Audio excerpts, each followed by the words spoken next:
வணக்கம் பிள்ளை. இன்னைக்கு இந்த வீடியோல பின்னங்கள் சம்பந்தமான ஒரு கேள்வி பார்க்க போறோம். இதுக்கு முதல் நான் போட்ட வீடியோலையும் இன்னைக்கு போடுற இந்த கேள்வியும் ரெண்டுமே தொண்டமனாறு பேப்பருக்குரிய கேள்வி. அதாவது 2026 ஓலெவல் பிள்ளைகளுக்காக செய்த பேப்பர். 2026 முதலாம் தமிழ் பரீட்சை பேப்பர்ல இருந்த எடுத்த கேள்வி தான் இன்னைக்கு செய்த இந்த கேள்வியும். இதுக்கு முதல் நான் போட்ட வீடியோல இருக்க அந்த வட்ட வரைவு கேள்வியும் அதுக்குரிய கேள்வி.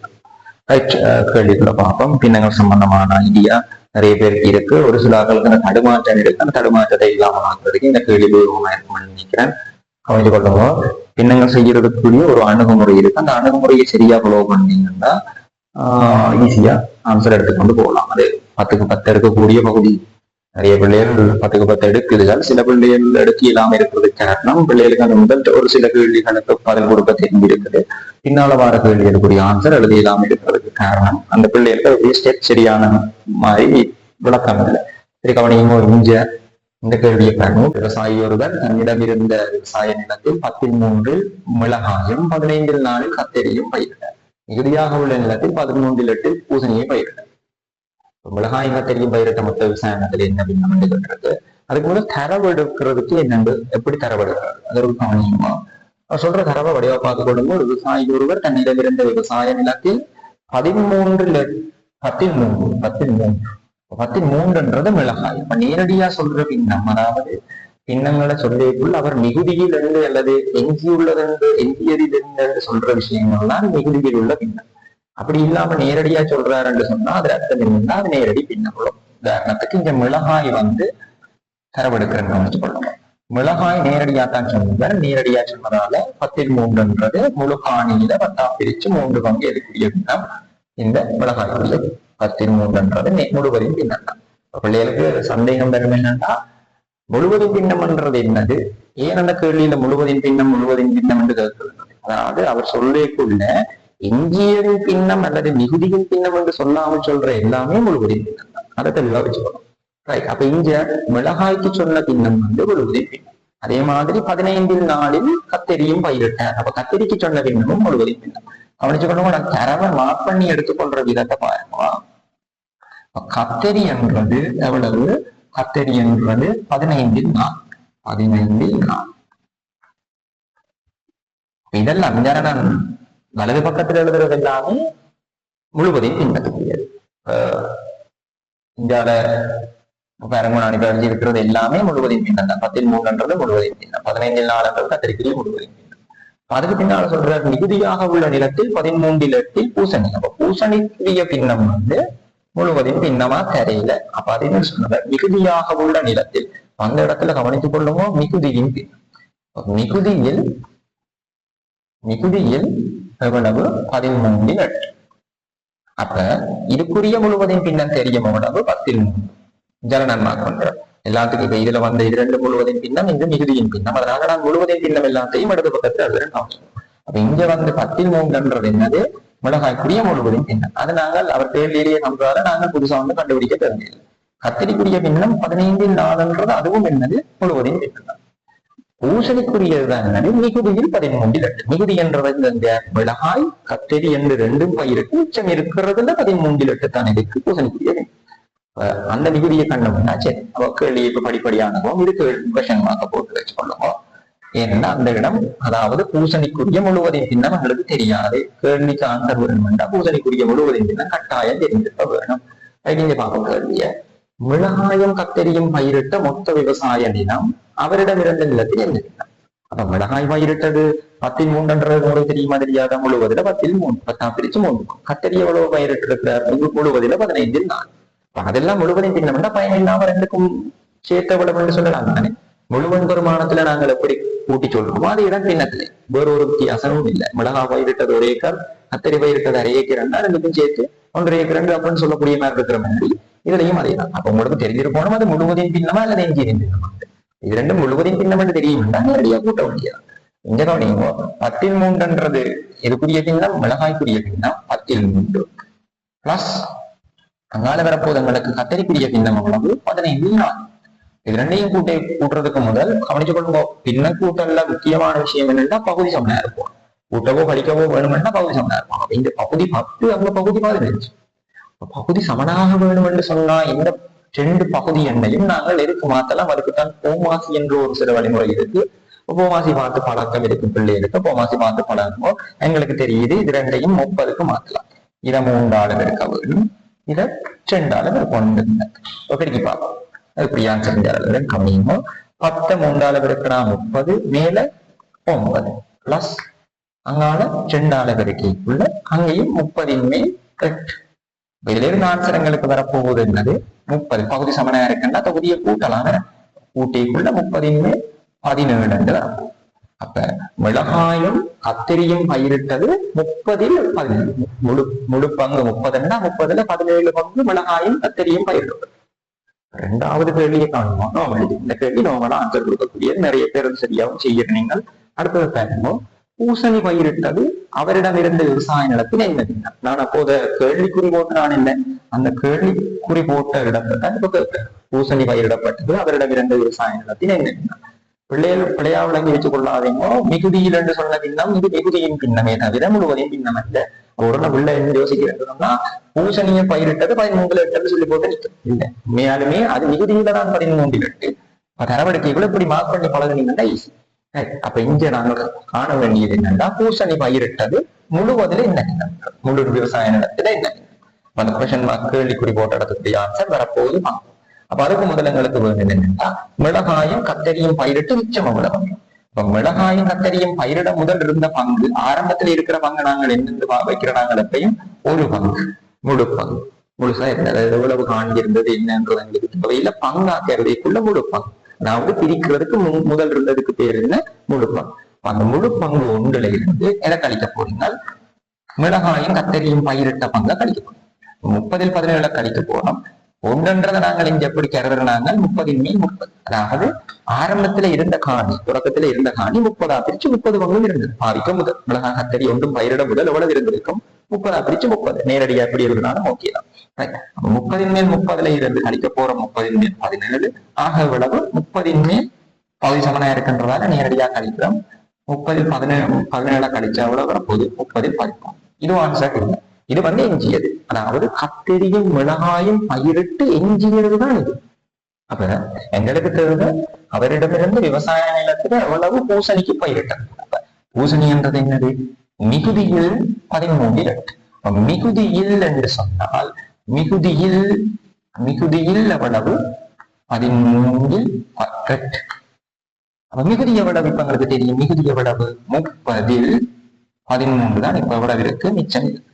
மிகுதியில் இன்னெண்டு வார இடம் கவனித்துக் கொள்ளுங்க. மிகுதியில் அல்லது எஞ்சியதில் 2 வார இடங்கள் அந்த இன்னென்ற சவுண்ட் கவனித்துக் கொள்ளும்.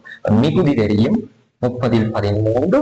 மிகுதியில் இல்லைண்டா இல்லன்றதுக்கு பதிலாக நாங்க என்ன எடுக்க போறோம்? இன்னென்ற தெரியும். இன்னன்றது மேக்ஸ்ல என்னது? இன்னென்ற வசனம் இங்க எடுத்துக்கொள்ளும். மிகுதியில் மிகுதியின் எஞ்சியதில் என்று சொல்றதெல்லாம் அந்த என்ற வசனம். அப்ப இங்க என்ன வரும்போது 13ல் 8. இங்க 13ஐயும் வெட்டி சுருக்கலாம். பகுதி தொகுதி பின்ன சுருக்கள் உங்களுக்கு வடிவா தெரியும். பகுதியையும் தொகுதியையும் சுருக்கக்கூடிய மாதிரி இருந்தா சுருக்கலாம். அப்ப பெருக்கிக்குள்ள அப்ப பார்த்துட்டோம். சுருக்கின பிறகுங்களுக்கு மாறது 30ன் மேல் 8. ஆகவே ஆன்சர் கொடுக்கும். இங்கால பூசணி பயிரிடப்பட்டது எவ்வளவு? 30ல் 8. முழுக்காணியில பூசணி பயிரிடப்பட்ட அளவு எவ்வளவு கேட்டா 30ல் 8. இதான் ஃபைனல் ஆன்சர். அப்ப எங்களுக்கு இப்ப இந்த பிளான் தெரிஞ்சிச்சு. எவ்வளவு மிச்சம் இருக்க பூசணி பயிரிட்டு இருக்க போறோம்? 30ல் 8. எல்லாத்துக்கும் உரிய ஆன்சர் கண்டுபிடிச்சிட்டு எல்லாத்துக்கும் உரிய முழுவதும் பின்ன இப்ப எங்க கையில இருக்கு.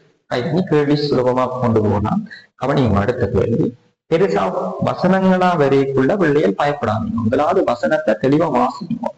என்னோட மொழித்திறன் அதுல கவனிக்கிறாங்களாம். அப்ப கவனிங்க, மிளகாய் கத்தரி பூசணி ஆகிய 3ம் பயிரிட்ட விவசாய நிலம் சமவளவாகுமாறு. அப்ப மிளகாய் கத்தரி பூசணி 3ஐயும் பயிரிட்டது சம அளவா இருக்கிற வேண்டி.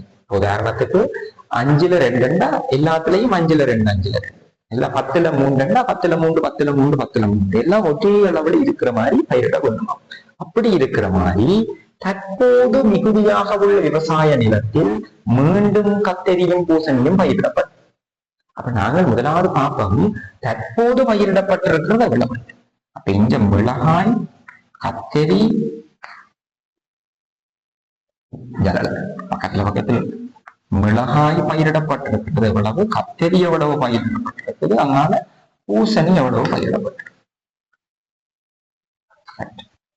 மிளகாய் எவ்வளவு பயிரிடப்பட்டிருக்கு, 10 சமாளமா இருக்கணும்னா எல்லாத்துக்கும் சமூக பின்னம் எடுத்து ஒரே பகுதியை வச்சிருந்தோம்னா சரி. அப்ப இங்க கவனிங்க, கத்தரி என்று சொன்னா 15 பூசணி இருந்திருக்குது எவ்வளவு, 32. அப்ப கவனிக்கலாம், மிளகாய் பயிரிட்டதை எல்லாத்தையும் ஒரு பகுதிக்கு சமப்படுத்துவோம். இங்க 10, 15, அங்க 30, மூண்டையும் 30க்கு சமப்படுத்தலாம். ஆக 30 ஆக்குறதுக்கு இதை 3 ஆகும். 9 கீழ் 30. இங்க என்னென்று வரப்போகுது, கத்தரி வந்தது எப்படி வரப்போகுது, 30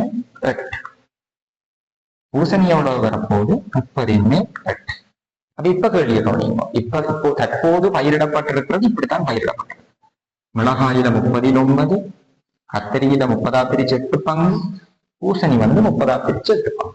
சம அளவுல இல்லை என்றது உங்களுக்கு அப்படியே தெரியுதுதானே. அதை எப்படி பார்க்கலாம், பின்னங்கள் ஒப்பீடு செய்யறதுக்கு பகுதியோ தொகுதி சமனா இருக்கும். இந்த பகுதியை சமப்படுத்தினாங்க ஈஸியா அதுதான். இங்க 39, இங்க 38, அங்க 38. அது 2 சமனா இருக்கு, இது சமனா இல்லை. ரைட். அப்ப இப்ப எங்களுக்கு வேணும்னா மிளகாய் கத்தரி பூசணி எல்லாம் ஒரே அளவுல இருக்கணும்னா தற்போது மிச்சம் இருக்கிற காணியோட கத்தரியும் பூசணி உங்களுக்கு பார்க்கவே விளங்குது. மிளகாய் 9 பங்கு இருக்கு, இங்க 8 பங்கு தான் இருக்கு. அப்ப இன்னும் ஒரு பங்கு கூட நடும், இதுதான் இங்கதான் கூட்டணும், இங்க குறைக்கல. அதாவது மேலதிகமா நடத்தான் பிளான் பண்றேன். அப்ப இங்க 8 பங்கா இருக்கிறத இன்னும் ஒரு பங்கு கூட்டி அங்கேயும் ஒரு பங்கு கூட்டினா சரியா வருமோ வராது. அப்ப நாங்களே நீ என்ன செய்ய போறோம்னு சொன்னா இங்க ஒரு பங்கு அங்க ஒரு பங்கு கூட்டி விட்டோம்னா சரி சமனாகிறது. இங்க 9 பங்கு இருக்கிறதுனால அங்கேயும் ஒவ்வொரு பங்கு கூட்டி எடுக்கும். அப்ப கூட்டி எடுத்தா எல்லாமே 39 என்று வந்துடும் 3. அப்ப உங்களுக்கு தெரியுது, அவர் சொன்னதுல பயிரிடப்படாத விவசாய நிலம் அவரிடம் இருந்த நிலத்தில் என்ன பின்னம் வந்து கேட்டவர். முதல் நாங்கள் இதெல்லாம் அப்படியே சமனா வந்ததுக்கு பிறகு எவ்வளவு பயிரிடப்பட்டிருக்கும் என்று கேட்டா 39 தானே இருந்தது மிளகாய். அத மாதிரி என்னது 39 வந்திருக்க போகுது. 39ல 3 வந்திருக்குன்னு சொன்னா எங்களுக்கு வரப்போகுது 27 கீழ் 30. 27 கீழ் 30, அதாவது 39 3 செட் பயிரிடப்பட்டிருக்கும். அப்ப 27 30 இப்போதைக்கு பயிரிடப்பட்டிருக்கு. அப்ப 30ல 27 பயிரிடப்பட்டிருக்குன்னு சொன்னா பயிரிடப்படாத நிலம் எவ்வளவு, 33. ஏன் 33ன்றது தெரியும். ஏன் 33, 30 பிரிச்சு 30 பங்குல 30ல 27 பங்கு என்ன செய்யிட்டோம், பயிரிட்டுட்டோம். அப்ப 33 தான் இப்ப மிகுதியாக இருக்கிறது. அப்ப அவரிடமிருந்து பயிரிடப்படாத விவசாய நிலத்தினால இதுதான் பயிரிடப்படாத. கேட்ட கேள்விக்கு ஆன்சர் கொடுத்தாச்சு. அடுத்த கேள்வி, இரண்டாம் தடவையாக கத்தரி பயிரிடப்பட்ட விவசாய நிலத்தின் அளவு 150 சதுர மீட்டர் வர்க்கம் என்று வந்தது. இப்ப இரண்டாம் தடவை கத்தரி எவ்வளவு பயிரிட்டனாங்க, இங்க 30 மேல் 9 முதல் தடவை இருந்ததுதான் இது. 38 கத்தரி இருந்தது. அதுக்கு பிறகு 39 மாத்துறதுக்காக ஒரு பங்கு கூட எடுக்கிறாங்க. விநியோகம் 30 பிரிச்சு ஒரு பங்கு. அந்த மேலதிகமா நட்ட அந்த விவசாய நிலத்தின் அளவுதான் எவ்வளவா, 150 சதுர மீட்டர். இப்படி என்று சொன்னா நாங்க தரவுல அடுத்த கேள்வியாக கேட்கிறார் என்னது, அவருடைய விவசாய நிலத்தின் அளவை காண்பது கேட்டிருக்கிறார். அவங்களுக்கு தெரியுது மேலதிகமா அல்லது இரண்டாம் தடவையாக கத்தரி பயிரிட்ட இடம் எவ்வளவு, 30ல ஒரு பங்கு. ஓமா இல்லையோ, இந்த 30ல் ஒரு பங்குதான் எவ்வளவுக்கு சமன், 150 சதுர மீட்டருக்கு சமன். இதுல நேரடியாவே ஆன்சர் ஈஸியா வந்துட்டு, ஒரு பங்குதான் 150. அப்ப எழுதிக்குள்ள எழுதிக்கொள்ளும், ஒரு பங்குதான் எவ்வளவு, 150 சதுர மீட்டர்.